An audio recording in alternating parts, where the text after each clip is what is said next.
So, Bridget I am. But of course, it got shortened to Bridge. Well, it certainly is a beautiful ring. The gold is exquisite. And those are rubies, right? Yes, actually, it's a Tudor rose. Tudor rose? For the second time that evening, she held up her hand. The moonlight again caressed the stones, and they seemed to come alive.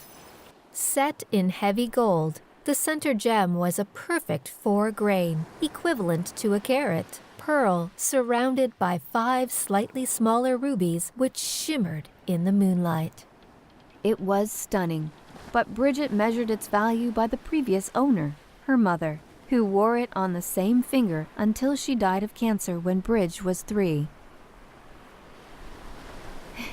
Yes, it's a rather long story, but basically, a rosebush bloomed with both red and white petals, signifying the union of the 2 royal houses.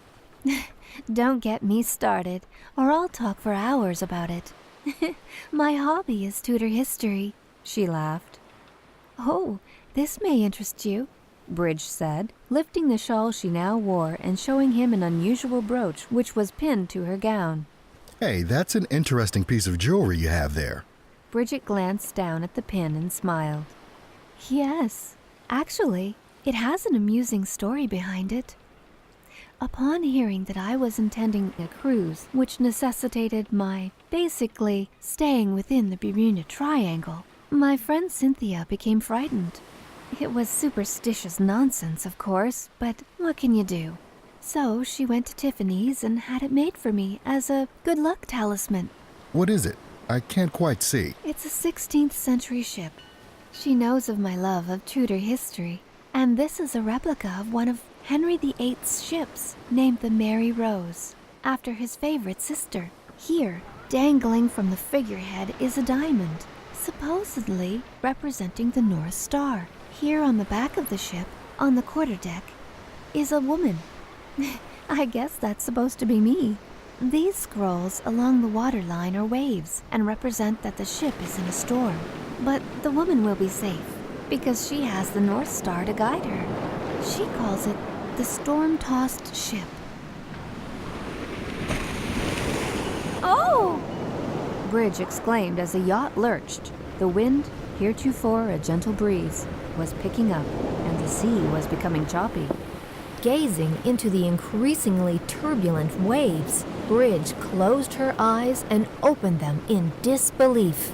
There, in the rolling sea, she beheld the face of a young man with dark hair and orchid eyes. The yacht pitched, and Bridge tightened her grip on the rail. The shawl which Liam brought to Bridge rose into the air.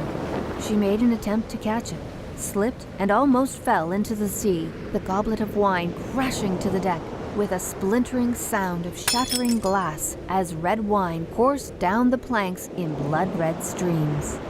The wind increased and began to howl. Bridge! Bridge! Liam yelled. Grabbing her arm, he attempted to keep her from sliding over the rail as the yacht tossed and pitched as though it were deliberately trying to throw her overboard.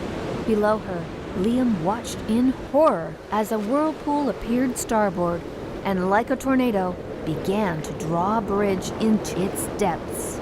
He held on frantically, his eyes stretched wide as he looked into Bridge's fear-filled face. Slowly, her arm began to slip from his hands until the whirlpool claimed her.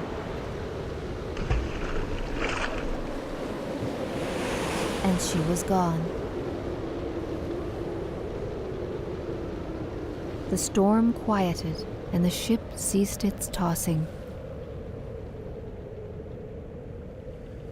Crashing to his knees, Liam covered his face with his hands and cried out,